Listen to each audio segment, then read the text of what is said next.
Tantor Audio, a division of Recorded Books, presents A Ruin of Shattered Secrets, a Magic and Marvels novel by Max Walker, narrated by John Vertullo and Simon Dornet. Chapter 1. Crimson Chaos. Maddox. I've fucked up. The blood on my hands proved that. So did the dying, possibly already dead, Faye lying at my feet. Her ruby-red eyes appeared empty as she stared up at the cobweb-covered ceiling. The crimson ring on her right hand glittered with a menacing light, swirling as if it contained blood around its circumference. Fuck. I really fucked up. The painting I came looking for was to my left. A beautiful thing. A scenescape of midnight black, mixed with swirls of pearlescent color. It was held in an ornate golden frame, filigreed with leaves and vines that formed letters. I could have easily reached for it and grabbed it, but the enforcers currently running up the stairs of the apartment building in my direction would likely have something to say about me flying off with the painting. And not to mention, it was a fake. There was a tear in the canvas near the top left. Fuck! What made things even more complicated was the fact that there was only one exit in this shoebox-sized attic. I could shift into my dragon form and tear the ceiling off this place, which would help with my lack of escape routes, but it would also draw all the attention possible. That wasn't exactly something I wanted to do. There was a window I could possibly blow out, but it would be a very tight fit, and I wasn't looking forward to getting sliced up with glass. The footsteps grew louder. I didn't have any time to debate with myself. Glass it was. I raised my hand and launched a shard of ice. It went directly through the window, shattering it, glass flying outward into the bright blue afternoon sky. I could hear it rain down on the street below. A couple of what the fucks drifted upward. I glanced at the fake painting again and shot another dagger of ice, slicing through the canvas. It tore apart, the image of a charcoal and rainbow-painted hellscape seemingly falling apart. I ran toward the window, but it was too late. The footsteps reached the door. It flung open. The flimsy piece of wood rattled in the doorframe. I turned, ready to cover the floor in ice to hopefully slow them down, but stopped when I didn't spot the ivory-robed enforcers I had been expecting. "Don't move," the marvel at the door said. He held out a hand, where the mind-bending blue threads of mana swirled around his open palm. The man, handsome, I had to admit, hot, really, looked at the painting and went pale. Then he saw the Fae at my feet, and the color returned, anger twisting his features. His eyes darted back to me. How did you... Why?" I shook my head. Now wasn't the time for explanations. I didn't owe this, admittedly very hot, man a single thing. He was tall, with just enough muscles and frame to balance him out, with short dark brown hair and arresting blue eyes that nearly bordered on gray, wearing a black V-neck shirt and blue jeans that hugged his lithe legs. Just my type. Damn. If this were any other day, any other situation, I would have made some dumb pickup line and have him over to the castle, where I'd devour him like candy. I'd toss those long legs over my shoulder and show him how good sex could really feel. And today wasn't any other day.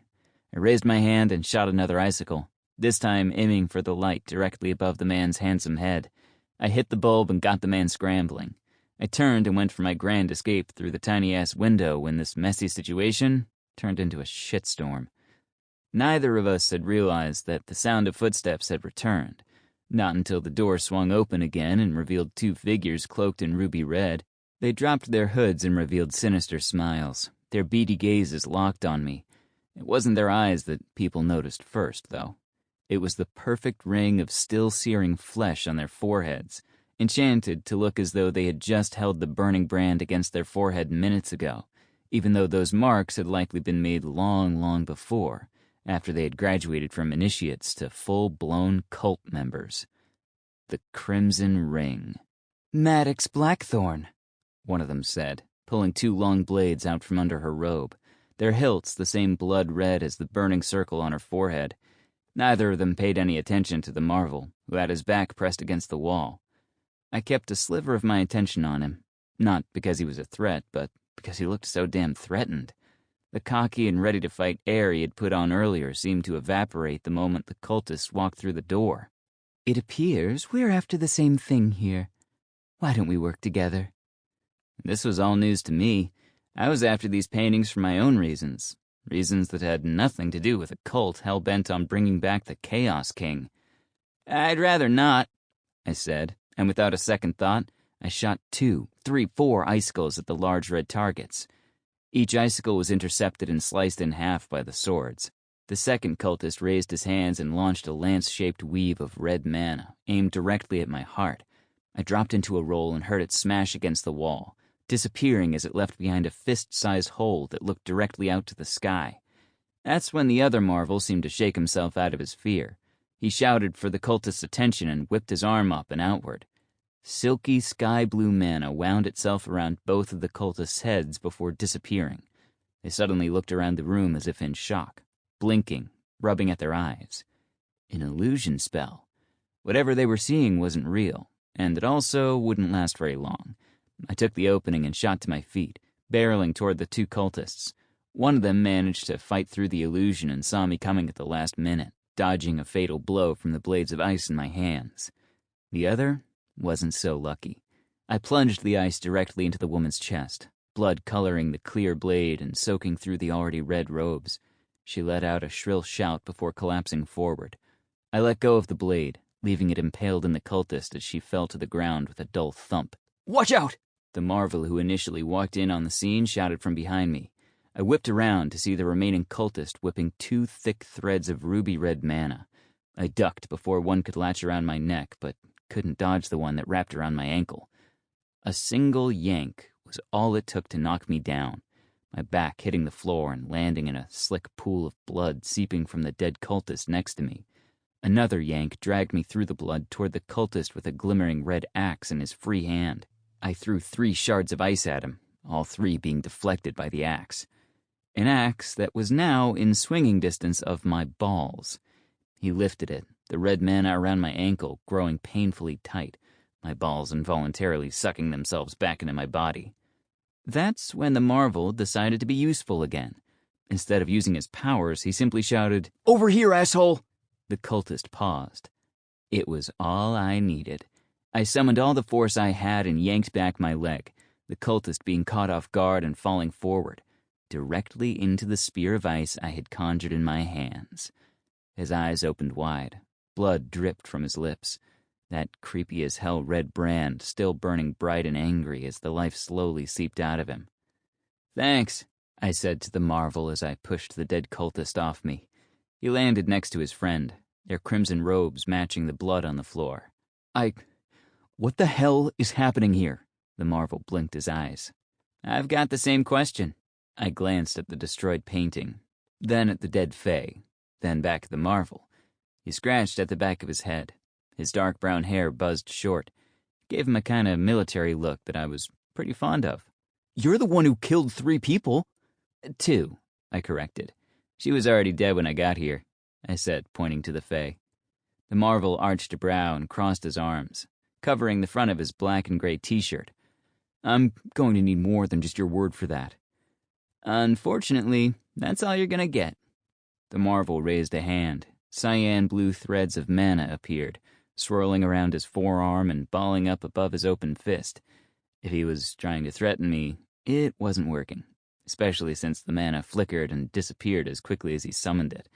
His face briefly cracked, but he hid the disappointment behind a neutral poker face. "My name is Caleb Forrester. I work with the Forrester and Grant Detective Agency, and I'm going to need you to come back to the office with me." "Or what?" I asked, already sensing the nerves that wound tight around this handsome man's gut.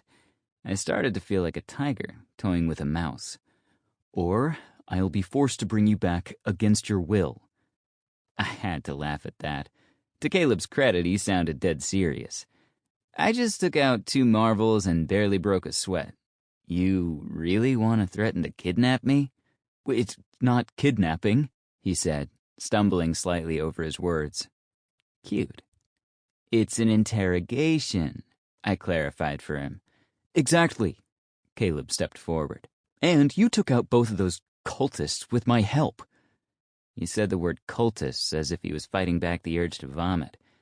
He was also right. He had helped me. That was nice of him, sure, but that didn't mean I owed him shit. Humans loved doing that, keeping tabs. It got annoying after a while. "The least you can do is come back to my offices and answer a few questions," he pushed. I threw another glance at the painting, seeing it torn up, knowing that this was all a trap, a waste of fucking time, made me angry, especially when there wasn't much more time left. Not for Amelia. Every minute I wasted here was another minute she pushed closer to death and further away from seeing her life goal accomplished, uniting the 3 Moriarty paintings. "I'm sorry," I said, turning my back to Caleb. "I have to go." "But—" I didn't stick around to hear him speak. I ran forward and launched myself through the open window. Broken glass scratched at my shoulders and sides. The window frame itself cracked and splitting to fit my large size. Blue mist surrounded me as the wind whipped against my face, and the ground raced to meet me, skinny palm trees appearing to reach their fawns out to catch me. In only a few seconds, I was fully transformed, my human body changing to my most natural form, an icy blue dragon the size of a tank, my leathery wings catching the wind and lifting me up as gracefully as if I were a falcon. I craned my neck and looked back at the apartment. Caleb stood at the broken window, jaw dropped, eyes wide, mana gone. He looked angry, but more so, he looked impressed. My lips cracked into a smile as I tasted the fresh wind on my forked tongue. Hope that cutie finds whatever he's looking for. Chapter 2. Big Mistake. Caleb. Wow. It was all I could think as I watched the ice dragon get smaller and smaller in the sky, his mosaic of blue-shaded scales flashing against the pale sky.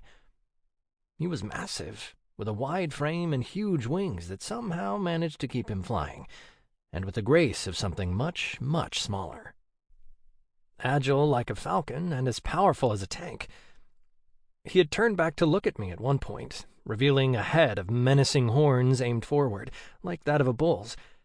But there was a glint of something else in his eyes that defanged that threatening feeling. And then I remembered that bastard had fled the scene of a crime, and my awe instantly dissipated. Annoyance and frustration returned in its place. Still, I had to admit, the dragon was beautiful in a way I could hardly describe. Otherworldly and powerful. Imposing and yet gentle. And that was all in the dragon's human form. There was no denying it. Not when my heart pounded in my chest from just looking into his eyes. A pounding that grew in strength the longer he was around. And I didn't think it was entirely because of the near life-or-death scenario we'd been thrown into, either. A crunching sound came from behind me. Shit. A hand latched against my mouth, and an arm twisted around my chest, pinning my hands down. I focused past the panic and channeled the threads of mana around me. I opened my hands and let loose a stream of baby blue mana, weaving it with a deep cerulean thread, all the while trying to envision what I wanted. The threads spread across the dusty wooden floor and walls of the attic, like paint being spilled from a bucket. Seconds later, flames erupted in the room, licking up the walls and crackling against our feet, consuming more of the covered paintings that sat propped up around the room. An unsettling heat rose from my feet, mixing with the thick smoke that began to fill the tight space. The illusionary spells of a marvel weren't only visual either. They could feel as real as an actual fire. Her grip on me only grew tighter. "I saw you cast that, idiot." "Damn it. Maybe channel your threads so that the person you're trying to trick can't see them next time?" The sharp prick of a dagger poked at my ribs with every breath. I had to. "Not that there'll be a—" I snapped my head back. It cracked against my assailant's forehead. The sudden shock was all I needed to twist an arm free and jam my elbow back into their chest. The hold they had on me gave way, and I spun around. The flames around our feet turned a bright green in color before the illusion flickered away almost as quickly as I summoned it, leaving a fireless room with 2 dead cultists and a pissed-off fae. Blood dripped from above her eyebrow down into her emerald eyes. "Are you here for the painting too?" I asked. Keeping an eye on the dagger she began to twirl. A ruby-red ring swirled on her finger. It looked like it contained lightning. A crimson ring initiate. My stomach lurched, threatening to empty itself. "Of course I am. I followed the damn map. I was supposed to come back with the painting, not with a tattered-up fake," the fae said, looking at the ruined canvas, her expression dropping with disappointment. "Did you set this up?" "No," I said, putting my hands up. "I got fooled, same as you." She winced. A hand flew to her chest. Blood started to darken the gray shirt. "You're hurt." "Don't worry about it." She lifted the dagger. "We were told we can't leave witnesses." Her ruby orbs turned to slits. I felt a whoosh of lightheadedness. The fae must have been feeding on the flock of fearful and anxiety-fueled emotions swirling inside me. They were 2 of the most filling and the most addictive emotions for them to feast on, color already flushing back into her cheeks. There was also still a chance I could talk my way out of this. "Who told you that?" She scoffed, hiding a wince of pain. "I ain't telling you shit," the fae said. There wasn't damage to her shirt, which made me wonder how she got her wound in the first place. Probably some fucked-up crimson ring hazing ritual. "Listen, I can't just walk out of here and pretend like nothing happened." Bullshit, of course. I'd track her down the moment I was safe and had the upper hand. "You don't have to do anything you might regret." "I'll regret going back to the center and having to explain why I let you go." Her smile turned sinister, like a slash across her face. "You can still change your mind, you know. You don't have to go through with it. Not if you're just an initiate."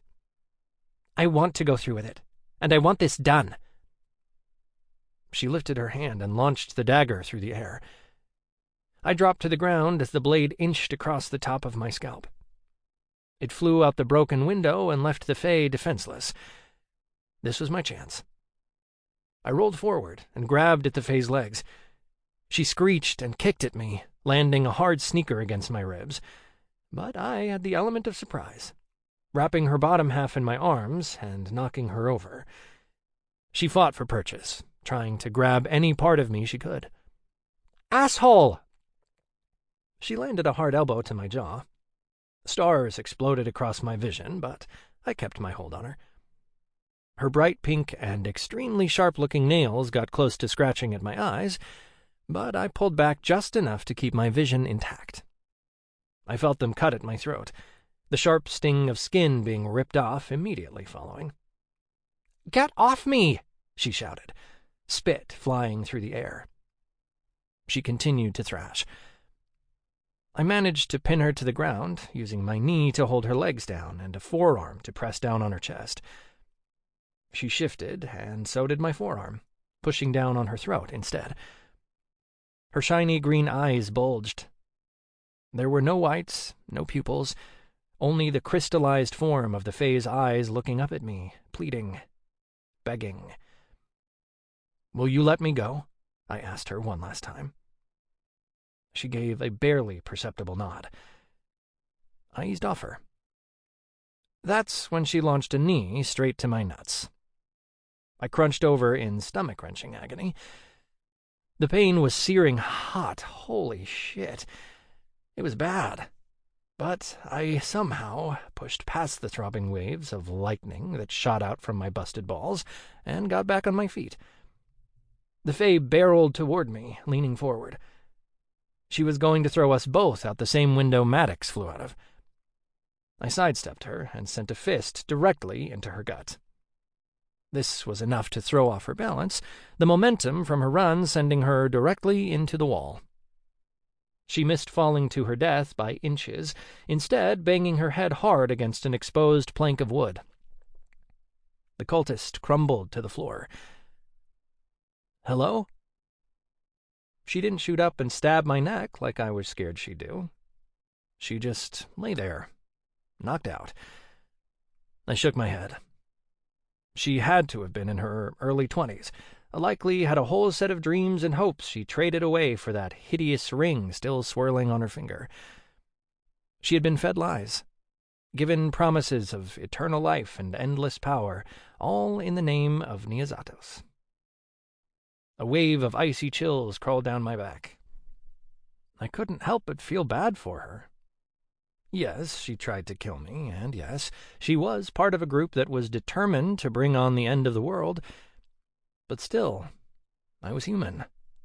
I had a heart, and that heart carried with it way more sympathy and empathy than I knew what to do with. I turned my focus back to the very thing that brought us here in the first place. The small and crammed attic space was a disaster.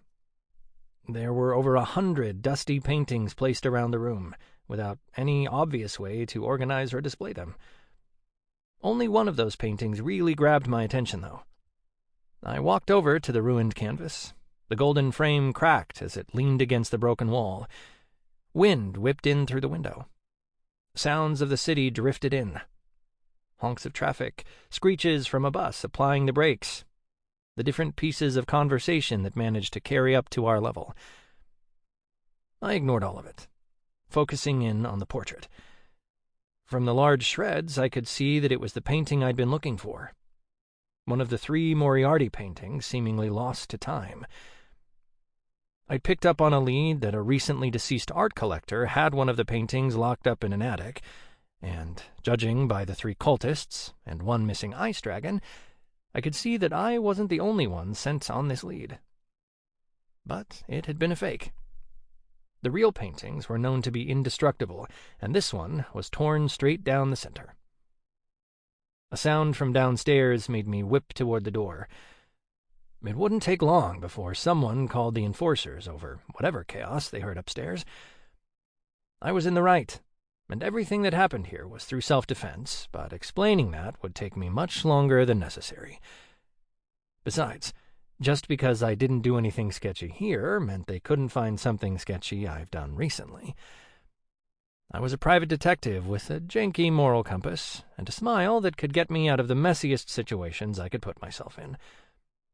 Of course, I'd done some shady shit in my not-so-distant past. I gave the room one last look over. Painting after painting after painting. Most of them covered. For the briefest of moments, I thought I saw a shimmer on the wall where 2 large frames leaned. The grunt from the Fae and the increasing sounds from downstairs had me decide it was my time to go. I carefully stepped over the crimson robes and puddles of blood, reaching the door without leaving tracks. I pulled out my phone and dialed the most recent number, Davy Montes. "Hey, Davy, no, I don't have the painting. Can we meet in my office?" "Great, I'll see you there," I said, hurrying down the creaking stairs and reaching the main landing just as the landlord ran into the stairwell, shouting about all the noise complaints. I didn't give her much chance to stop and question me, hurrying out through the lobby and going straight to my car, miraculously parked at a meter right outside of the building. I was in the Harmony District. They had mastered stunning and organic-looking city architecture, but couldn't crack the lack of street parking that afflicted the entirety of Los Angeles. Nor could they make the street parking signs any less complicated to decipher.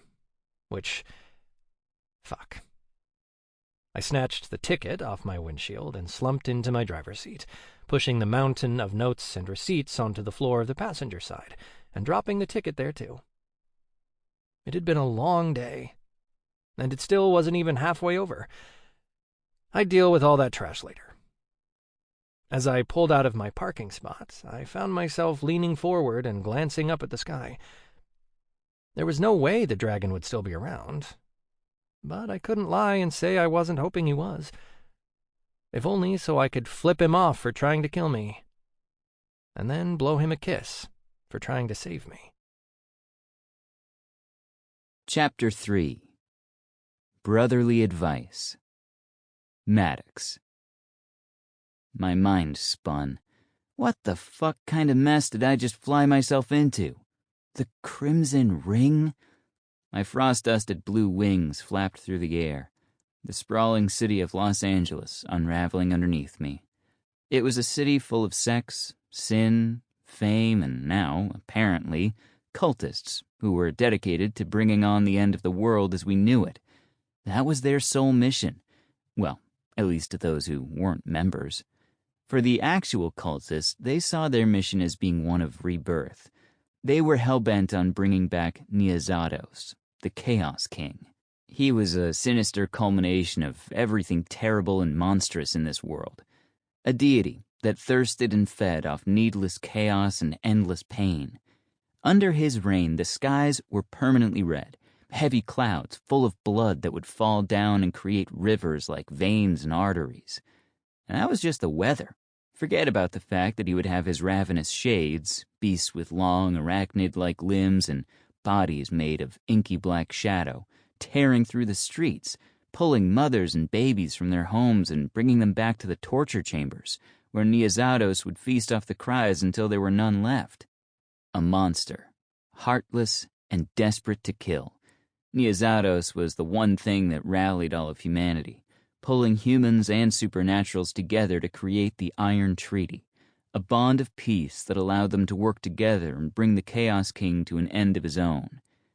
Except it wasn't a permanent end. Killing Niazados proved to be an impossible feat, so a group of supernaturals, one of each, a dragon, a fae, a marvel, a vampire, and a shifter, managed to shut the Chaos King inside of an impenetrable prison deep near the core of the earth, held closed by 5 enchanted locks.